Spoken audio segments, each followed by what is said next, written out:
चाहे पास हो चाहे दूर हो, मेरे जीवन की तुम तकदीर हो।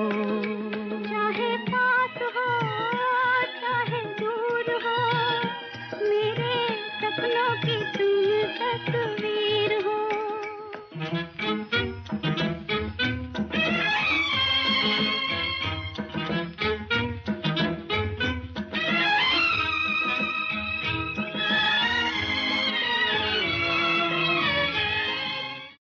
ओम शांति, ओम शांति।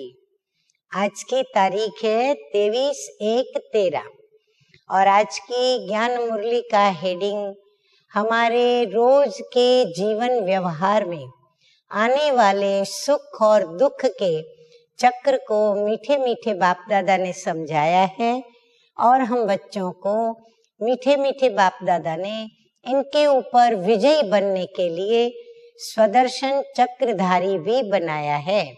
तो स्वदर्शन चक्रधारी बनाने वाले और चक्रवर्ती राजा बनाने वाले मीठे मीठे बाप दादा कहते हैं, मीठे बच्चे यहाँ तुम्हें माना अपने जीवन में, इस दुनिया के अंदर, पतित पुरानी दुनिया में हमें जीवन के अंदर क्या मिलता है?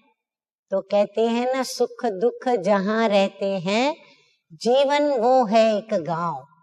हाँ, जहाँ पर कभी धूप है कभी छांव है।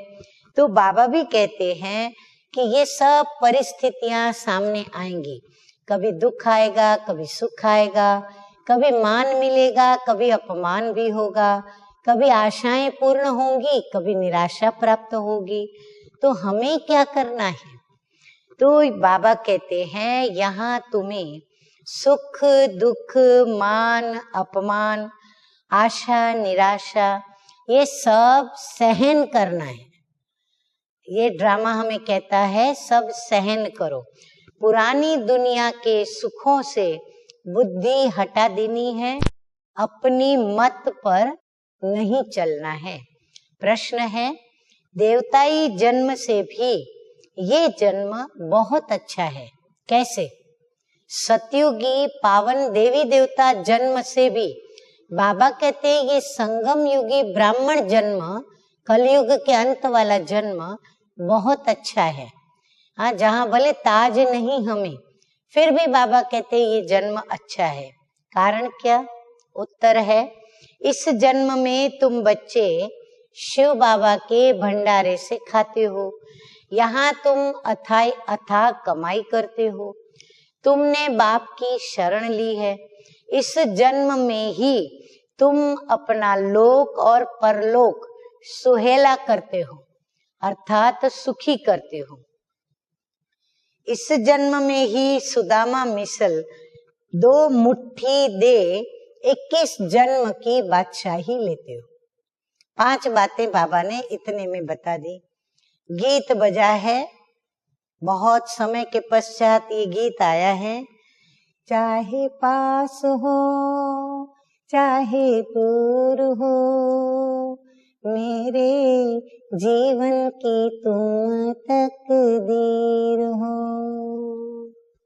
हम बच्चों की तकदीर बनाने वाला बाबा है, तो इसीलिए हमारी तकदीर ही स्वयं भगवान है। तो स्वयं भगवान ने धारणा के लिए जो बातें हमें बताई हैं, उनमें से मुख्य 2 बिंदु जो मैं आपको सुना रही हूँ। नंबर 1 है, ये नाटक अब पूरा हो रहा है। ये सृष्टि रूपी रंगमंच पर बेहद का 84 जन्मों का 5000 वर्ष का नाटक अब पूरा हो रहा है। इसलिए इस पुरानी दुनिया से उपराम होना है। श्रीमत पर अपनी तकदीर ऊंची बनानी है।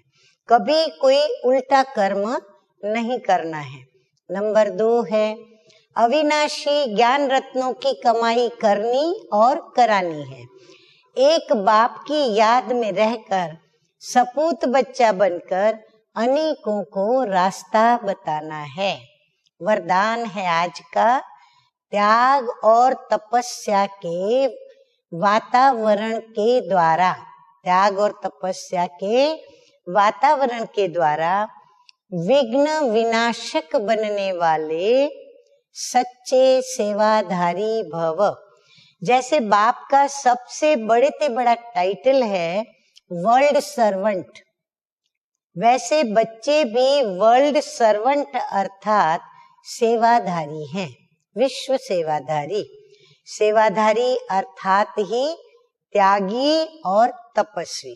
जहाँ त्याग और तपस्या है वहाँ भाग्य तो उनके आगे दासी के समान आता ही है।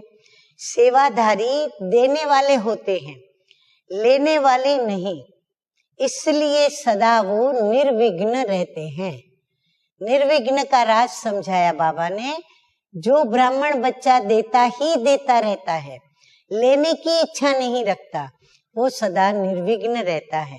तो सेवाधारी समझकर त्याग और तपस्या का वातावरण बनाने से सदा विघ्न विनाशक होंगे। स्लोगन है, किसी भी परिस्थिति का सामना करने का साधन है स्वस्थिति की शक्ति।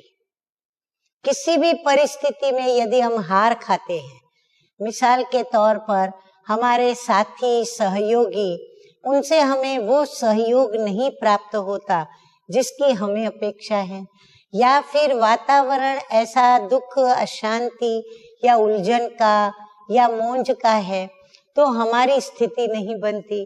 तो बाबा कहते हैं सामना करने का जो साधन है वो स्व की स्थिति है। हम अपने गुणों का त्याग न करें और अपने गुणों को पकड़ के रखें और फिर हम परिस्थिति में अपना कर्म करें। अच्छा, मीठे मीठे सिकी लदे बच्चों प्रति माता पिता बाप दादा का याद प्यार और गुड मॉर्निंग। रूहानी बाप की रूहानी बच्चों को नमस्ते। हम रूहानी बच्चों का रूहानी बाप दादा को याद प्यार, गुड मॉर्निंग और नमस्ते नमस्ते। ओम शांति, ओम शांति।